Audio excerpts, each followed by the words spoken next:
Aleluia. Glória a Deus. Podem se assentar, meus amados. Em nome de Jesus Cristo, sentem-se.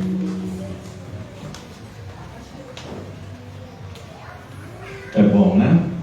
Aleluia. É bom ter um Deus que nos ama. Aleluia.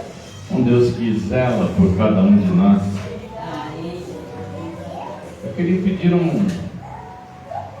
uma coisa para vocês. Eu vou te dar 1 minuto. Dentro do teu coração, fale para Deus o que você veio fazer aqui nessa noite. Porque o Deus que eu sirvo é poderoso para ir além das suas expectativas. Ele é poderoso para fazer aquilo que você veio buscar aqui nessa noite. Agora, nesse momento. O meu Deus não é um Deus limitado.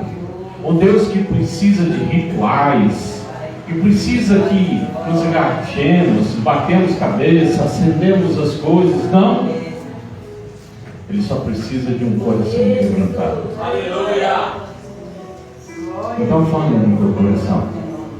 O que você veio buscar aqui nessa noite?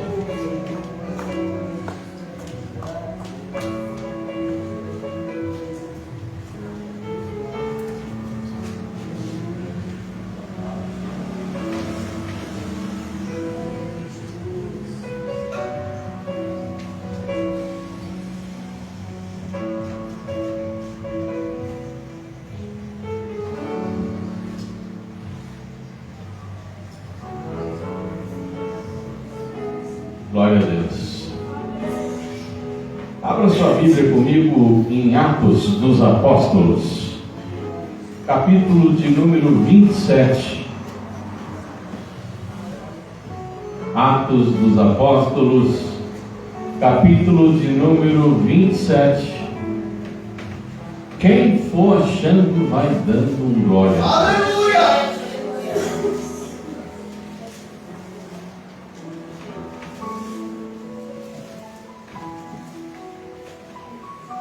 Atos, capítulo 27, verso de número 20.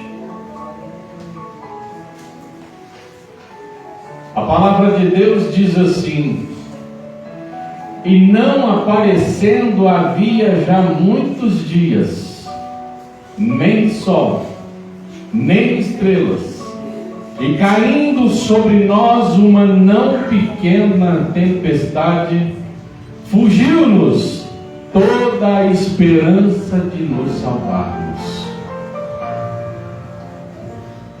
A pergunta que Deus fez para mim, quando eu estava estudando esse trecho, foi: quando não há esperança, o que nós temos que fazer? Porque muitas vezes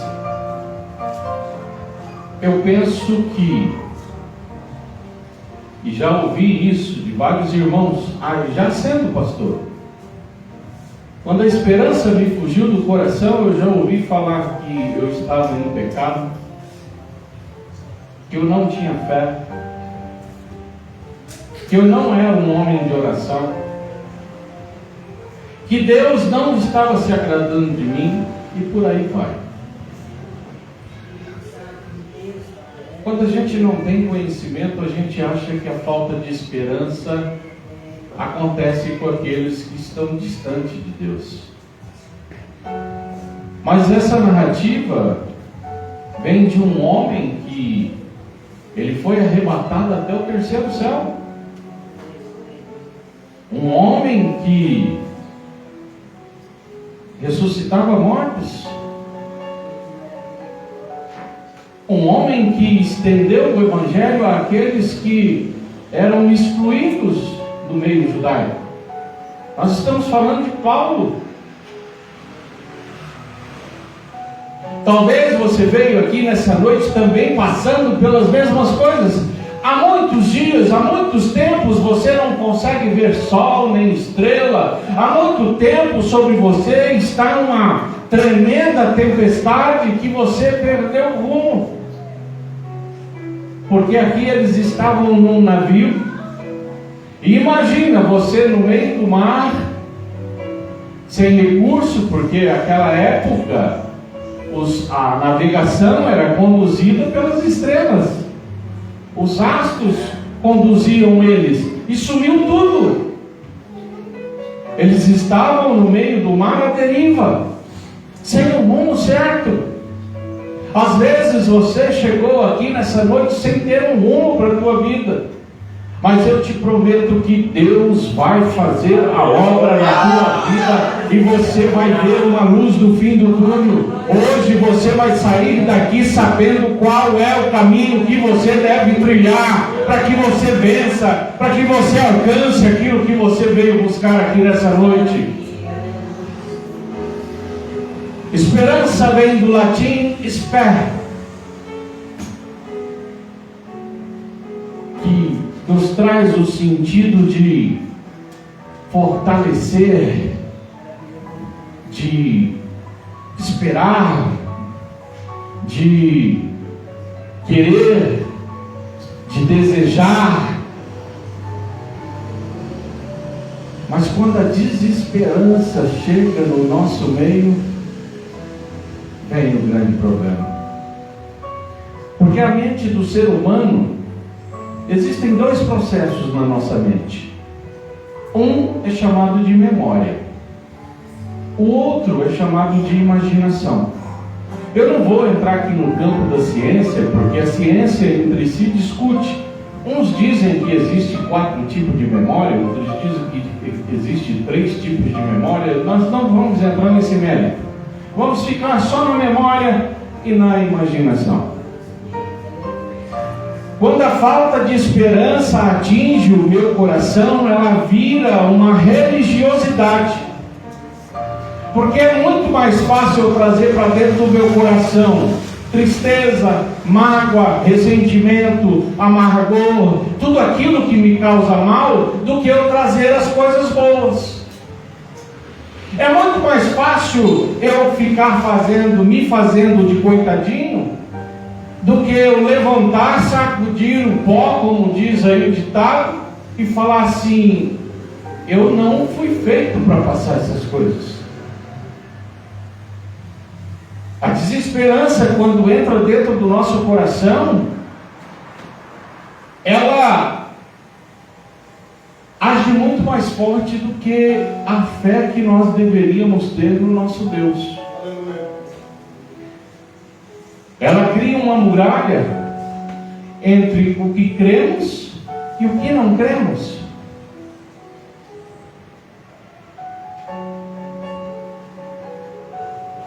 A maioria sabe que a desesperança, a falta de esperança, ela é uma crença irracional. A desesperança nos leva para o lado da depressão. E quando nós estamos deprimidos, nós achamos que não podemos, que não conseguimos, que ninguém nos ama, que todos estão contra nós. Nós olhamos ao redor e nos sentimos sozinhos, mesmo estando rodeados de pessoas. A falta de esperança atinge todos nós, independente se está ou se não está na presença de Deus. Mas o que fazer quando falta a esperança? Às vezes você pode estar falando assim: quem de Deus passou por desesperança? A maioria dos grandes homens de Deus sentiu falta de esperança. Paulo, aqui nesse trecho, diz que fugiu toda a esperança de todos salvar. Se eu não me engano, haviam naquele navio 275 pessoas e nenhuma tinha esperança de sair vivo daquela situação. Asaf, no Salmo 73, ele diz assim: verdadeiramente bom é Deus para com Israel, para com os limpos de coração. Quanto a mim, os meus pés quase se desviaram. Pouco faltou para que se escorregassem os meus passos, pois eu tinha inveja dos soberbos ao ver a prosperidade dos ímpios. Quantas vezes a desesperança chega no nosso coração e a gente sente inveja das pessoas que estão no mundo, porque não consegue mais acreditar em Deus. Não consegue crer que Deus tem o controle e o domínio de toda a situação. Porque eu vejo um Deus que respeita o livre-arbítrio de cada um de nós. Mas eu vejo um Deus que trabalha diante de toda e qualquer situação. Você acha que era a vontade de Deus que o povo de Deus fosse aprisionado na Babilônia? Não. Mas por causa da teimosia, por causa das coisas, das escolhas, a consequência chegou. E mesmo assim Deus trabalhou sobre aquele povo. Você acha que Deus queria que Adão e Eva comessem o fruto? Não, tanto é que Ele deu ordem.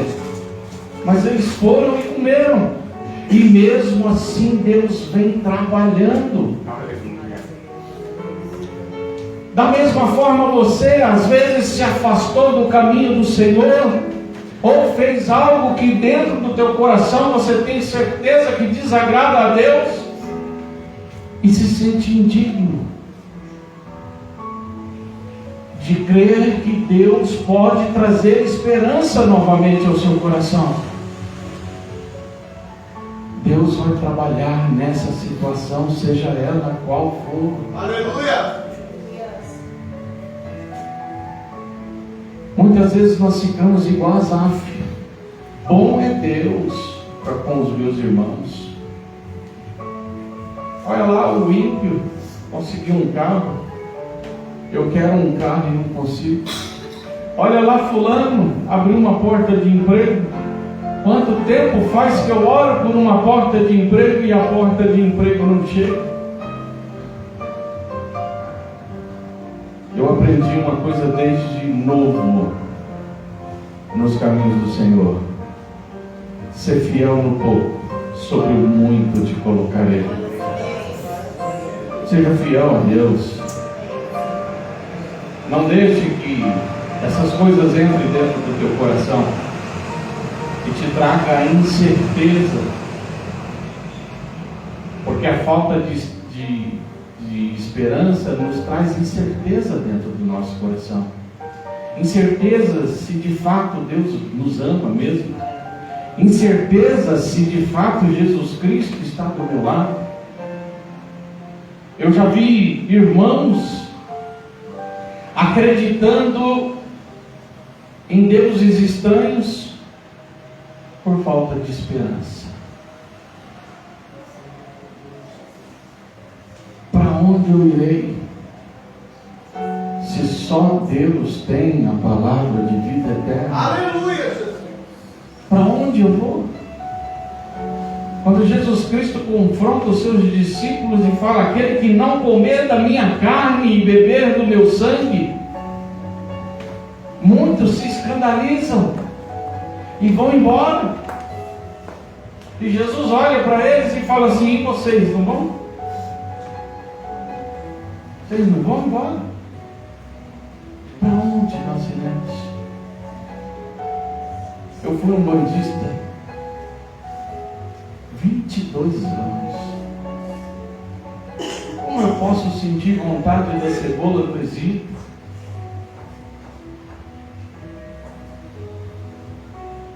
Não tem condições. Porque antes eu via a imagem de um Deus carrasco, um Deus que estava sentado no trono castigando a humanidade. E hoje eu vejo um Deus que ama e que faz tudo por seus filhos. Um Deus que ama, mas corrige. Um Deus que ama, mas não livra das consequências de suas escolhas. Deus fala assim: eis que coloco hoje diante de ti o caminho da bênção e o caminho da maldição. Escolhe, pois, a bênção, para que vivas tu e a tua descendência. O cabra vai e escolhe o caminho da maldição, e ele não quer sofrer consequências sobre sua vida. Toda escolha tem uma consequência. Eu conheço um Deus que reage de acordo com o meu agir. Se o meu agir é favorável, Deus vai agir em favor meu. Eu conheço um Deus que aquilo que é proporcionado a mim é para eu fazer, porque se não fosse, Ele fazia. Quando as minhas forças se esgotam, é que Deus age sobre a minha vida. Quando estou fraco, é aí que eu me sinto forte. O grande problema é que quando a gente se sente fraco, a gente deixa a desesperança entrar dentro do nosso coração, criar uma grande muralha e nos separar desse Deus. Salmo 42, o salmista diz assim, 42 verso 2: a minha alma tem sede de Deus, do Deus vivo. Quando entrarei e me apresentarei ante a face de Deus? As minhas lágrimas servem de mantimento de dia e de noite, porquanto me dizem constantemente: onde está o teu Deus?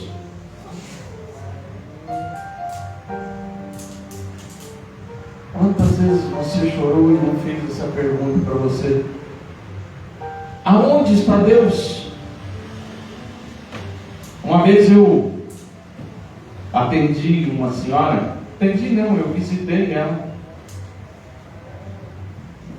E ela falou assim: aonde está Deus, pastor? Que não olha a minha situação? Aonde está Deus que não vê o meu sofrimento?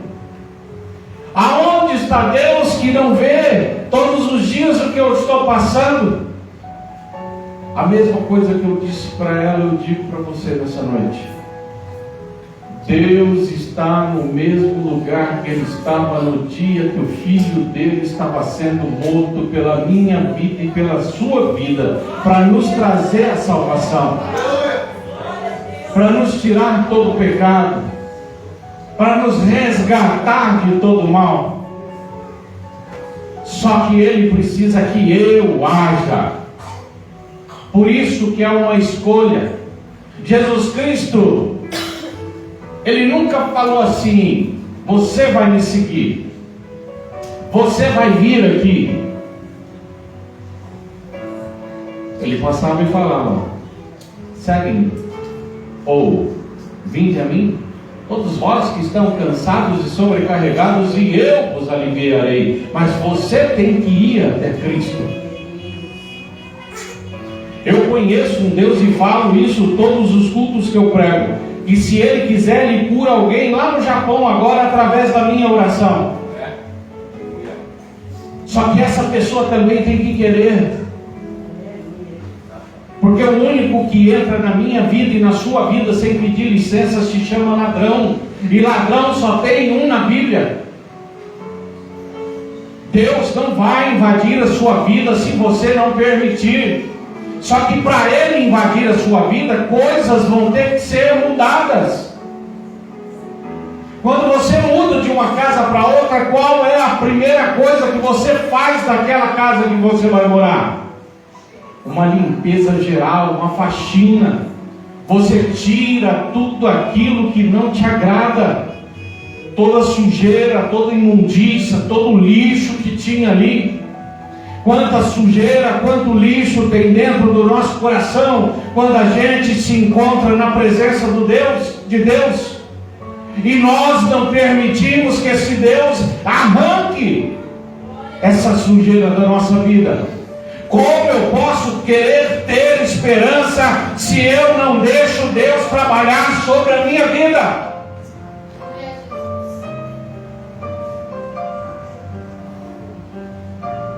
minhas lágrimas servem de mantimento dia e noite. Tem gente que está viciada em ficar chorando, ficar se lamentando, porque isso enche o coração dela de mais desesperança. Paulo fala assim, em Filipenses capítulo 3, versículo 3: irmãos, quanto a mim, não julgo havê-lo alcançado, mas uma coisa eu faço, esquecendo-me das coisas que para trás ficam e avançando para as que diante de mim estão, prossigo para o alvo. Qual é o alvo na tua vida? O que você deseja na tua vida? Você tem prosseguindo para isso? Eu falo aqui sempre de um versículo que eu penso todos os dias sobre ele. Jeremias capítulo 29, verso 11 até a parteado 14. Eu é que sei os pensamentos que eu penso de vós, diz o Senhor, pensamentos de paz e não de mal, para vos dar o fim que desejais. Qual é o fim que você quer para a tua vida? O que você quer que Deus faz na tua vida? Porque Deus quer o melhor para cada um de nós, quer o melhor para você. Mas você quer esse melhor para a tua vida?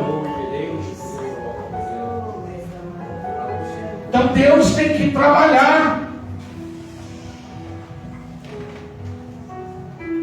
Apesar desses homens, nós poderíamos ficar aqui uns 6 meses falando só de homens, mulheres de Deus que passaram por falta de esperança na Bíblia.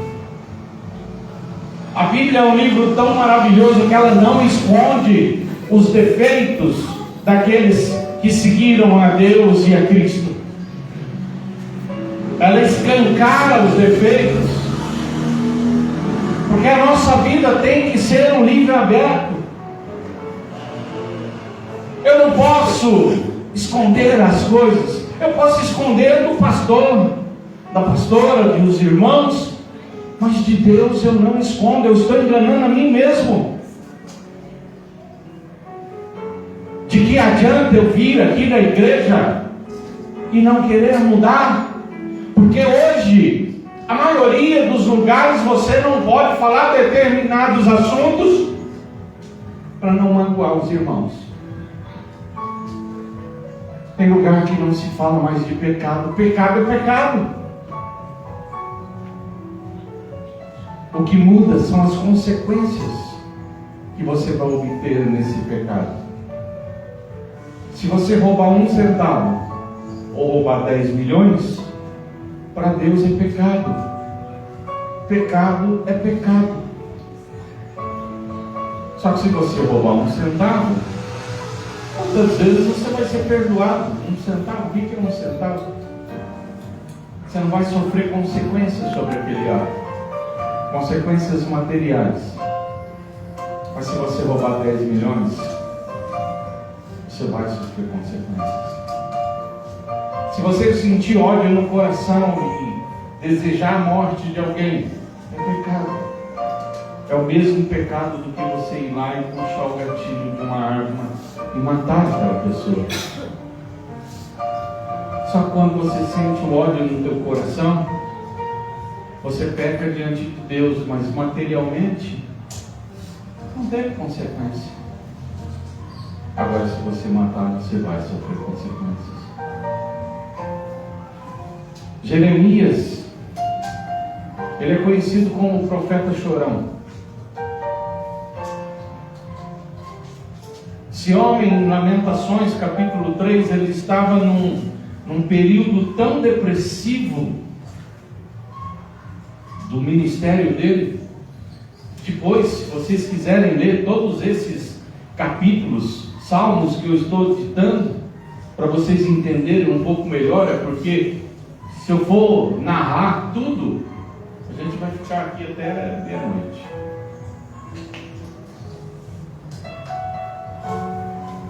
No capítulo 3 de Lamentações, no verso de número 21,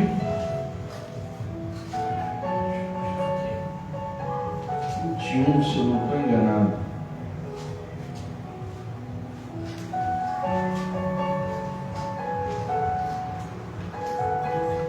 Quero trazer à memória aquilo que me traz esperança. Quero trazer à memória aquilo que me dá esperança. Lamentações capítulo 3, versículo 21. Quero trazer à memória o que me dá esperança. Não é possível que dentro dessa tristeza, amargura, sofrimento seu, você não tenha nada que você consiga lembrar que possa trazer esperança ao seu coração.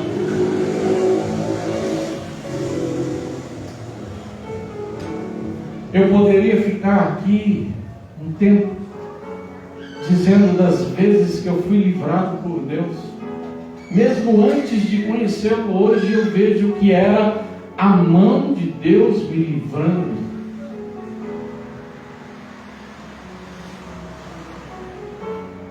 Quantas e quantas vezes?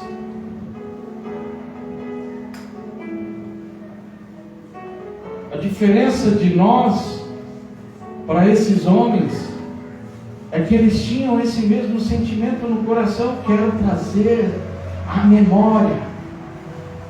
Lembra que eu falei que a nossa mente, ela passa por dois processos, ou memória ou imaginação?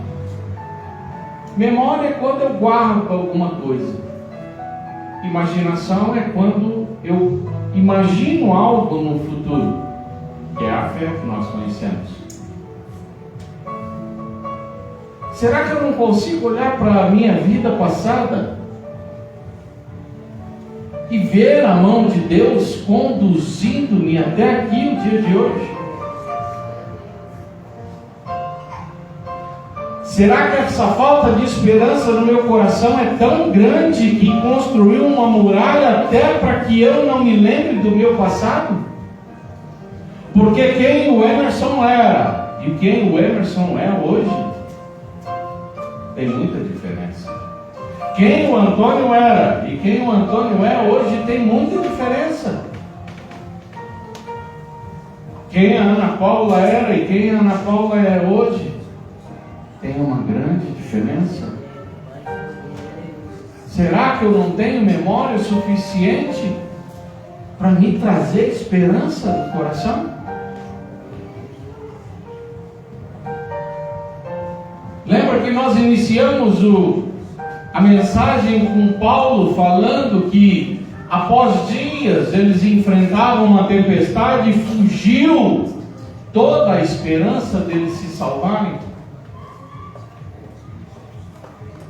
No mesmo capítulo 27, no verso de número 22, Paulo continua: Mas o que?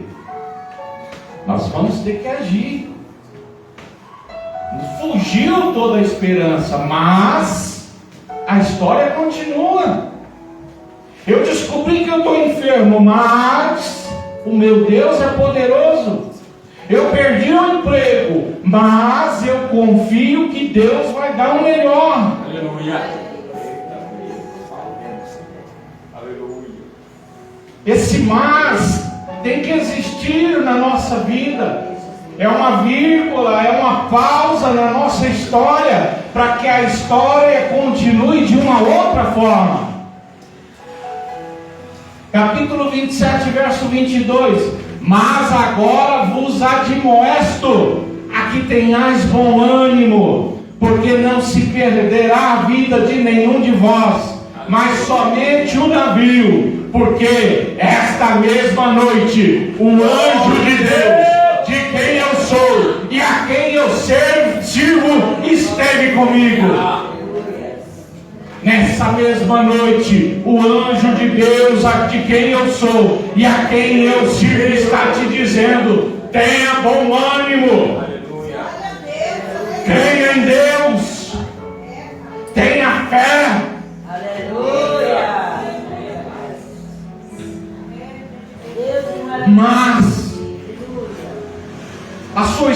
Olha, hoje aqui tem uma vírgula e um mas. Mas Deus agirá em seu favor nessa noite. Mas Deus mudará a história da tua vida nessa noite.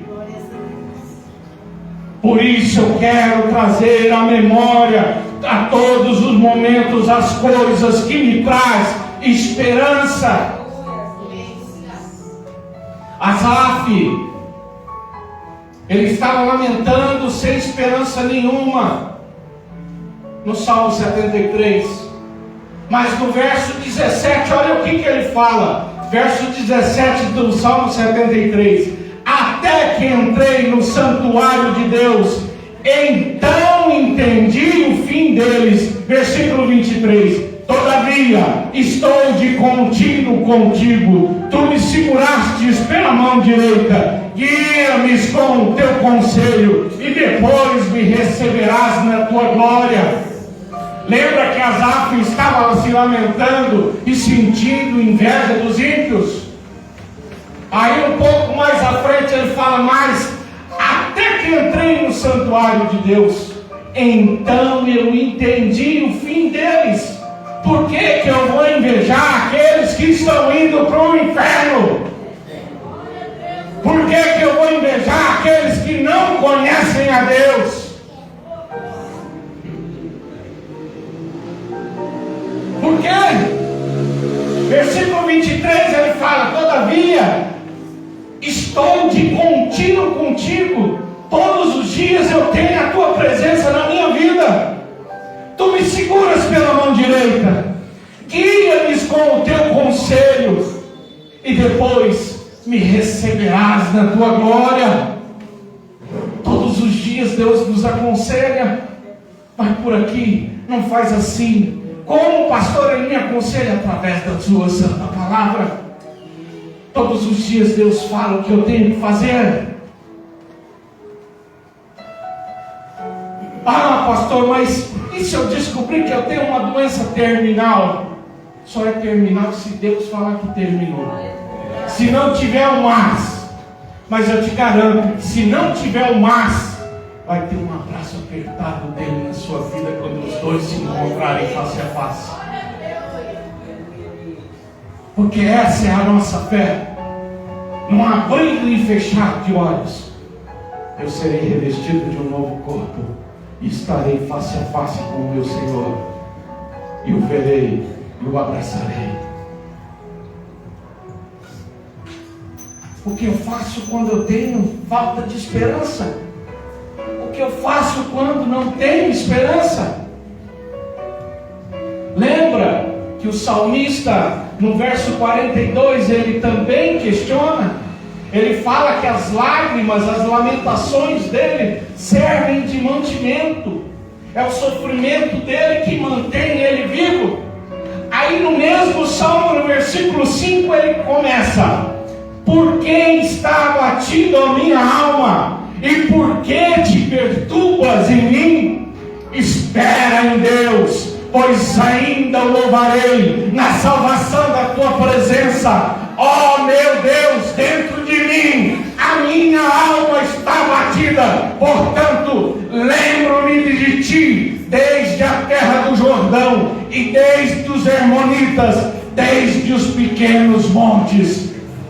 Quantas vezes você vai ter que olhar para o teu passado para lembrar que se não fosse Deus, você não estaria onde está.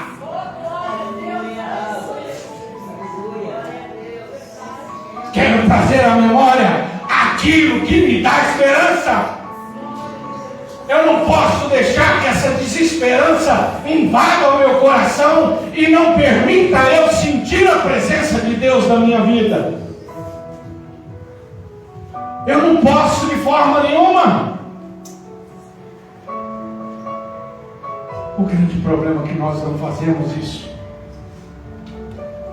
A maioria das vezes, quando a gente vai aconselhar, a pessoa fala: é porque o senhor não sabe o que eu estou passando. Sei, porque eu também já passei muitas coisas da minha vida.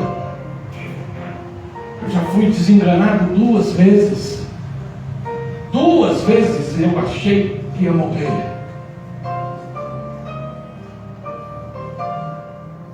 Mas Deus me livrou da morte. Muitas vezes eu achei que não ia conseguir. Uma vez fizeram uma cirurgia em mim sem anestesia. Eu amarrado na mesa do centro cirúrgico, gritando igual um louco. E eles precisavam tirar um pedaço do meu fígado para saber o que eu tinha.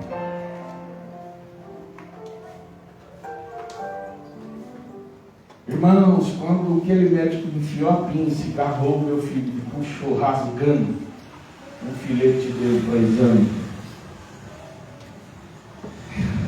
que dor era aquela? Eu já passei muita coisa na vida. Eu não sou melhor do que vocês. Se eu estou aqui, é porque Deus quis. E se Deus fez em mim tudo isso que Ele fez, Ele é capaz também de fazer em vocês. Só que tem um preço a pagar. Você está disposto a pagar esse preço? Porque o pecado não é ruim não, meus amados. O pecado é bom para a nossa carne, é uma delícia. Você acha que quando está em um calor de 40 graus, não é bom você sentar, abrir uma cerveja, tomar ela geladinha, ter uma brisa, porque o álcool dá uma brisa, né? E você fica ligadão. Isso não faz bem para a carne? Lógico que faz. Eu não posso ser hipócrita aqui e falar que não. Tem coisas aí que eu abomino, mas tem pecados aí que a carne nossa é carne. Por isso que é uma briga constante do espírito contra a carne. Tudo me é lícito, mas nem tudo me convém. Ou eu quero a bênção ou eu quero a maldição. Não tem como eu servir a dois senhores. Não tem como eu andar em dois caminhos. Ou eu ando no caminho da salvação, que é apertado, estreito. Eu imagino o caminho da salvação como um corredor bem apertado, e eu que sou gordo sei o que é apertado. Então, e aí as pessoas que vêm atrás têm que empurrar o gordo, porque ele vem com uma mentala no caminho, e eu vejo assim, dois muros chapiscados, e o cabo tendo que roçar para passar nesse lugar. Não é fácil, mas também não é difícil. É difícil no começo, como é largar de fumar. Eu fumei 22 anos, 2 carteiras de cigarro todos os dias. Eu fiquei 15 dias sem dormir, por causa da abstinência da nicotina. Mas foi embora. Eu lutei contra a minha carne.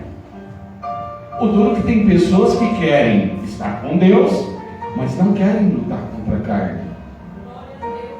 Vai lá, faz o que a carne quer durante a semana, no domingo vem, senta na cadeira como se fosse santo ou santa.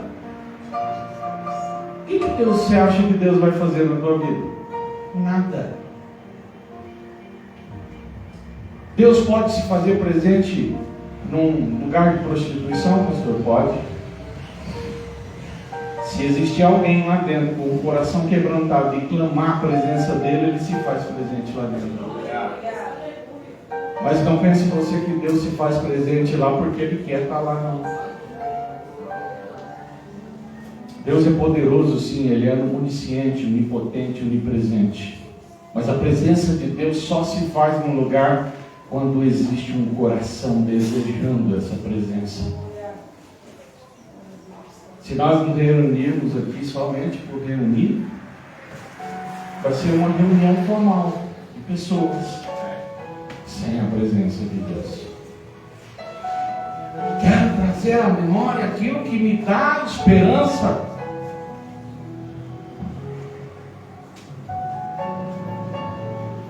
Salmo 23.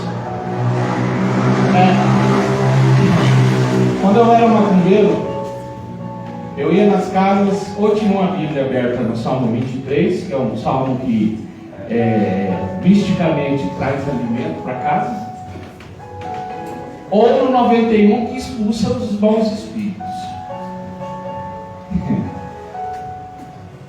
O Senhor é o meu pastor. Na versão de vocês está: e nada me faltará. Mas no hebraico não é isso que quer dizer. No hebraico quer dizer: o Senhor é meu pastor, e de nada eu terei falta. Você pode ter uma meia rasgada, você não sente falta de ter uma meia nova. Que é o que eu falo sempre sobre prosperidade. Prosperidade significa ausência de necessidade. Quando eu estou verdadeiramente em Cristo, eu não sinto falta das coisas. Ele supre todas as minhas necessidades. Ele tira todo o consumismo, tudo aquilo que não contribui em nada na minha vida. É igual o carro. Eu tenho um carro. Mas esse carro serve à obra de Deus ou não? Ou só serve para os meus prazeres? Não, esse carro serve à obra de Deus. Eu quero trazer à memória tudo aquilo que me dá esperança. Irmãos, dia 10 de agosto do ano passado, roubaram o meu carro. Eu não tinha um centavo no bolso. E nem sonhava quanto eu poderia comprar um outro carro. Olha o carro que Deus me deu. Aí eu vou falar assim: não, mas eu trabalhei, é esforço meu. Mas quem me deu força para trabalhar? Quem fez que os serviços aparecessem para eu fazer? Quem mexeu aqui, mexeu ali para que um carro nessas condições chegasse até mim? Eu quero trazer à memória aquilo que me dá esperança, e você tem que fazer isso. Você tem que começar a olhar a tua vida, mesmo que ela esteja ruim, e dentro daquela tempestade ver algo para você pôr uma vírgula e falar: mas todavia as coisas vão mudar. O Senhor é o meu pastor, e de nada terei falta. Em verdes pastos me faz repousar. Guia-me para as águas tranquilas. Restaura-me o vigor e me conduz nos caminhos da justiça por amor do seu nome. E aí vai. Você quer palavra de alento maior que essa? Que Deus cuida da gente de uma tal forma que Ele supre as nossas necessidades. O pão nosso de cada dia nos dai hoje.